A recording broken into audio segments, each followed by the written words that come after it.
l'urbanisation en dehors du système bancaire révèle une dynamique fascinante où les communautés locales trouvent les moyens d'investir dans l'immobilier, défiant ainsi les obstacles que la mondialisation peut poser.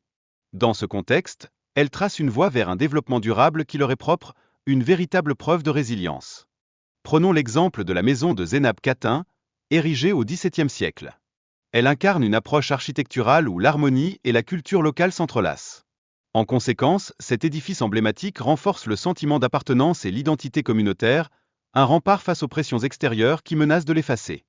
Cependant, dans un autre coin du pays, la situation à Mbaba, un quartier surpeuplé, illustre les conséquences d'une urbanisation mal gérée. Le manque d'infrastructures de base crée des conditions de vie précaires pour les résidents, mettant en lumière les défis que pose la croissance urbaine anarchique. À Le Caire, cette pression démographique se traduit par des tensions au sein des familles, poussant certains à se retrouver à vivre dans les rues.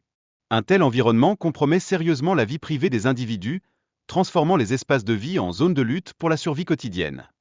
Dans le même temps, la construction chaotique et la destruction environnementale à Le Caire exacerbent encore plus cette crise.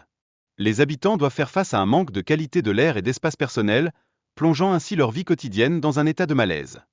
Cette réalité met en lumière la disparité croissante entre les riches et les pauvres, exacerbant les problèmes sociaux déjà présents. Toutefois, malgré cette inégalité criante, la tolérance exceptionnelle du peuple égyptien sert de bouclier, contribuant à atténuer les tensions qui en résultent.